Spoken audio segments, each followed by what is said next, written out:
जय हिंद। कैसे आप सभी? आशा करता हूं बहुत ही अच्छे होंगे। इस वीडियो में हम आपके लिए लेकर आए टॉप 100 क्वेश्चन। ये ऐसे क्वेश्चन है जो बार बार एग्जाम में पूछते हैं। चलिए वीडियो की शुरुआत करते हैं। वीडियो के अंत में फीडबैक जरूर दीजिएगा।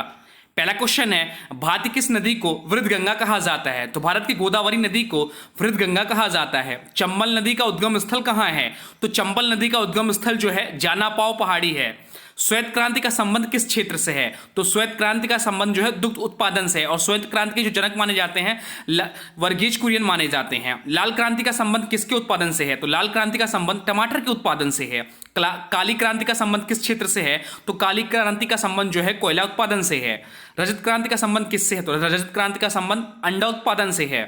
पूर्व रेलवे का मुख्यालय कहाँ है? तो पूर्व रेलवे का जो मुख्यालय है वो कोलकाता में है। पूर्व मध्य रेलवे का मुख्यालय कहाँ है? तो पूर्व मध्य रेलवे का मुख्यालय जो है हाजीपुर में है।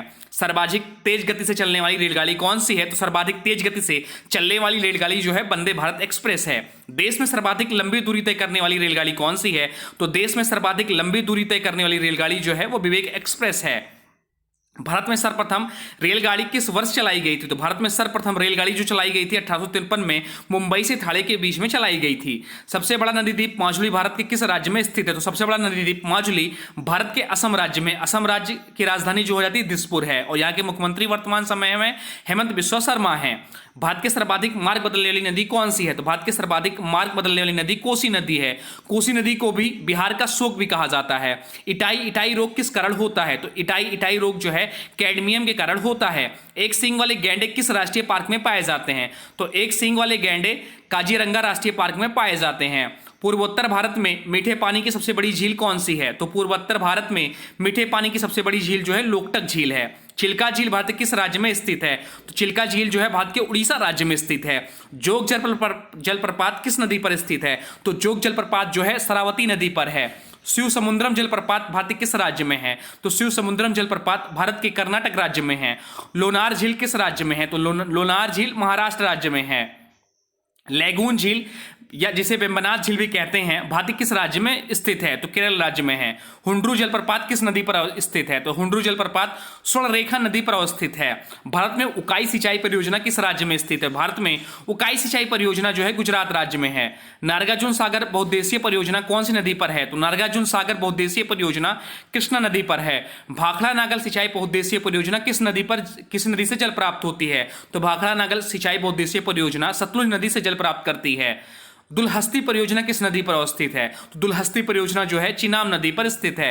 इडुक्की परियोजना किस नदी पर निर्मित है? तो इडुक्की परियोजना पेरियार नदी पर निर्मित है। निजाम सागर बहुउद्देशीय परियोजना किस राज्य में अवस्थित है? तो निजाम सागर बहुउद्देशीय परियोजना तेलंगाना जो कि मंजीरा नदी पर स्थित है। तेलंगाना की राजधानी हो जाती है हैदराबाद। और यह जो राज्य गठन हुआ आंध्र प्रदेश से अलग होकर 2 जून 2014 को तेलंगाना राज्य का गठन हुआ।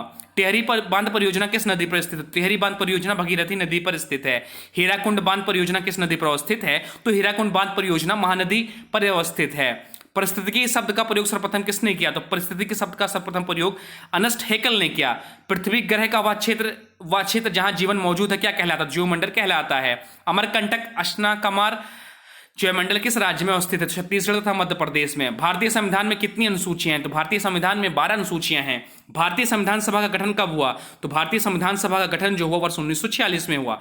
संविधान सभा की प्रथम बैठक कब हुई? तो संविधान सभा की प्रथम बैठक जो हुई 9 दिसंबर 1946 को हुई। कौन संविधान सभा के अस्थायी अध्यक्ष थे? डॉक्टर सच्चिदानंद सिन्हा संविधान सभा के अस्थायी अध्यक्ष थे। किसे संविधान सभा का स्थायी अध्यक्ष चुना गया था? तो डॉक्टर राजेंद्र प्रसाद को संविधान सभा का स्थायी अध्यक्ष चुना गया था।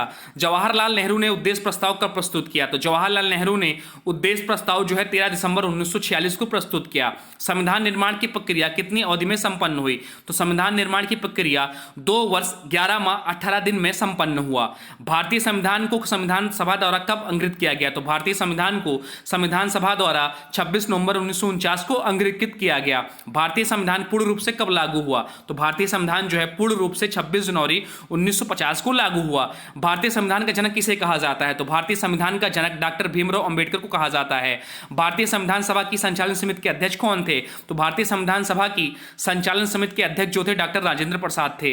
कौन संविधान सभा के प्रारूप समिति के अध्यक्ष थे? तो डॉक्टर भीमराव अंबेडकर संविधान सभा के प्रारूप समिति के अध्यक्ष थे। प्रांतीय संविधान सभा के अध्यक्ष कौन थे? तो प्रांतीय संविधान सभा के अध्यक्ष सरदार वल्लभ भाई पटेल थे। संविधान की किस अनुसूची में 3 सूचियों का वर्णन है? तो 7वीं अनुसूची में। संविधान की किस अनुसूची में 22 भाषाओं का उल्लेख किया गया है? तो 8वीं अनुसूची में। संविधान की 11वीं अनुसूची किस क्षेत्र से संबंधित है? तो पंचायती राज से। दल बदल संबंधी प्रावधान संविधान की किस अनुसूची में वर्णित है? तो 10वीं अनुसूची में। शासन की संसदीय प्रणाली किस देश से ली गई? तो शासन की संसदीय प्रणाली जो है ब्रिटेन देश से ली गई है। भारतीय संविधान में समवर्ती सूची की प्रेरणा कहां से ली गई है? तो भारतीय संविधान में समवर्ती सूची की प्रेरणा ऑस्ट्रेलिया से ली गई है। भारतीय संविधान में आपात उपबंध का प्रावधान किस देश के संविधान से लिया गया है? तो जर्मनी से लिया गया है। मौलिक अधिकार का सिद्धांत कहां से प्रेरित है? तो मौलिक अधिकार का सिद्धांत जो है अमेरिका से प्रेरित है। भारतीय संविधान के अंतर्गत संघ और राज्यों के बीच शक्तियों का विभाजन किसकी प्रेरणा पर आधारित है? तो कनाडा की प्रेरणा पर आधारित है। राज्य के नीति निर्देशक तत्व किस देश के संविधान से लिया गया है? तो आयरलैंड के देश से लिया गया है। मौलिक कर्तव्यों को किस देश के घर से ग्रहण किया गया है? तो मौलिक कर्तव्यों को सोवियत संघ रूस से ग्रहण किया गया है। भारतीय संविधान में स्वतंत्रता, समता, बंधुत्व किस देश के संविधान से प्रेरित है? तो फ्रांस से प्रेरित है। भारतीय संविधान में एकल नागरिकता का प्रावधान किस देश से ग्रहण किया गया है? तो भारतीय संविधान में एकल नागरिकता का प्रावधान जापान देश से ग्रहण किया गया है। संविधान की कुंजी किसे कहा जाता है? तो संविधान की कुंजी प्रस्तावना को कहा जाता है। 42वें संविधान संशोधन 1976 द्वारा प्रस्तावना में किस शब्द को जोड़ा गया? तो समाजवादी अखंडता और पंथनिरपेक्ष जोड़ा गया। भारतीय संविधान के किस भाग में नागरिकता का उल्लेख है? तो भाग 2 में। भारतीय संविधान में नागरिकता से संबंधित अनुच्छेद है? तो अनुच्छेद 5 से 11। भारतीय संविधान में किस प्रकार की नागरिकता का प्रावधान है? तो एकल नागरिकता का प्रावधान है। भारतीय संविधान में किस भाग में मौलिक अधिकारों का वर्णन है? तो भाग 3 में। अनुच्छेद 14 से अनुच्छेद 18 किस मौलिक अधिकारों से संबंधित है? तो समानता का अधिकार। किसे भारतीय संविधान का मैग्ना कार्टा कहा जाता है? तो मौलिक अधिकार को। वर्तमान में मौलिक अधिकारों की संख्या कितनी है? तो वर्तमान में मौलिक अधिकारों की संख्या जो है 6 है।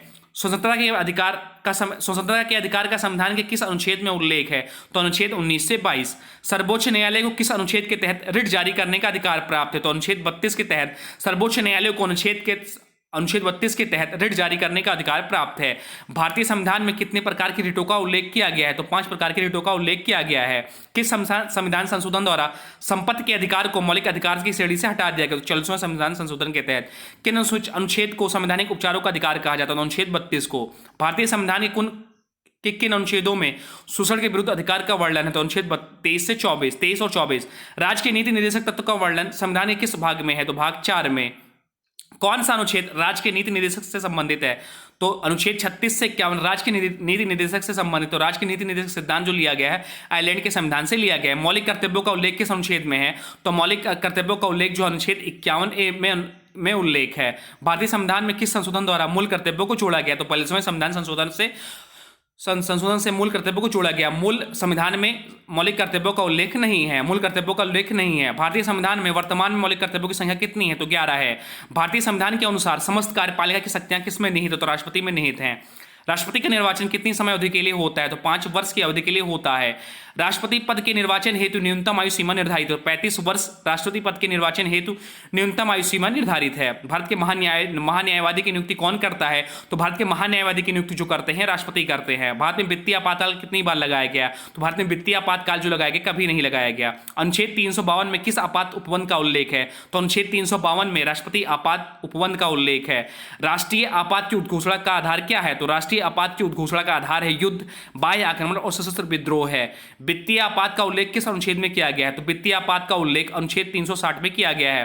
भारत में अब तक कितनी बार आपातकाल लागू किया गया? तो भारत में अब तक 3 बार आपातकाल लागू किया गया। भारत के तिरंगे झंडे को भारतीय संविधान ने कब अंगीकृत किया या कब स्वीकार किया? तो 22 जुलाई 1947 को भारत के तिरंगे झंडे को अपनाया गया। भारत में रेगुलेटिंग एक्ट कानून किस वर्ष लागू हुआ? तो भारत में रेगुलेटिंग एक्ट कानून 1773 में लागू हुआ। 1857 की क्रांति के बाद अंग्रेजों ने अंतिम मुगल बादशाह बहादुर शाह जफर को कैद करके कहाँ भेजा? तो बर्मा पुराना नाम, जिसका आधुनिक नाम म्यांमार, इससे पहले इसका नाम रंगून था। पेनल्टी किक शब्द का प्रयोग किस खेल में होता है? तो पेनल्टी किक शब्द का प्रयोग फुटबॉल खेल में होता है। और पेनल्टी स्ट्रोक शब्द का प्रयोग किस खेल में किया जाता है? तो हॉकी में पेनल्टी स्ट्रोक शब्द का प्रयोग किया जाता है। बहुत बार एग्जाम में पूछा जाता है क्वेश्चन, बहुत ज्यादा कंफ्यूजन वाला क्वेश्चन है। सन 1954 में भारत और चीन के बीच कौन सा समझौता? तो सन 1954 में भारत और चीन के बीच पंचशील समझौता हुआ। भारत के सर्वोच्च न्यायालय के मुख्य न्यायाधीश का कार्यकाल कितने समय का होता है? तो 5 वर्ष का कार्यकाल अथवा 65 वर्ष की आयु तक जो भी पहले हो। इंडियन मिलिट्री किस भारतीय राज्य में स्थित होता है? इंडियन मिलिट्री भारत के उत्तराखंड राज्य में स्थित है। गन्ने का सर्वाधिक उत्पादन किस राज्य में होता है? तो गन्ने का सर्वाधिक उत्पादन जो है उत्तर प्रदेश राज्य में होता है। अंतर्राष्ट्रीय महिला दिवस प्रतिवर्ष मार्च महीने की तिथि को मनाया जाता है। तो अंतर्राष्ट्रीय महिला दिवस प्रतिवर्ष 8 मार्च को मनाया जाता है। सिख धर्म के संस्थापक गुरु नानक देव जी का जन्म कहाँ हुआ था? तो सिख धर्म के संस्थापक गुरु नानक देव का जन्म जो हुआ था ननकाना साहिब पाकिस्तान में हुआ था। स्वामी दयानंद सरस्वती का मूल नाम क्या था? तो स्वामी दयानंद सरस्वती का मूल नाम मूलशंकर था। तो यह रहा वीडियो टॉप 100 क्वेश्चन। अब आज की वीडियो से क्वेश्चन है, इसका राइट आंसर आप लोगों को कमेंट बॉक्स में बताना है। आज की वीडियो से क्वेश्चन है, भारतीय संविधान में स्वतंत्रता, समता, बंधुत्व किस देश के संविधान से प्रेरित है? इसका जो भी राइट आंसर होगा कमेंट बॉक्स में जरूर बताएगा। साथ में वीडियो कैसा लगा इसके बारे में जरूर बताएगा। हाँ, अभी तक आपने वीडियो को लाइक नहीं किया है तो प्लीज वीडियो को लाइक कर दीजिए, चैनल पर नए चैनल को सब्सक्राइब भी कर लीजिए और इस वीडियो को किसी स्टडी ग्रुप में शेयर भी कर दीजिए। तो चलिए मिलते हैं एक नए वीडियो में, तब तक के लिए thanks for watching study with Nun classes. For more update please subscribe study with Nun classes.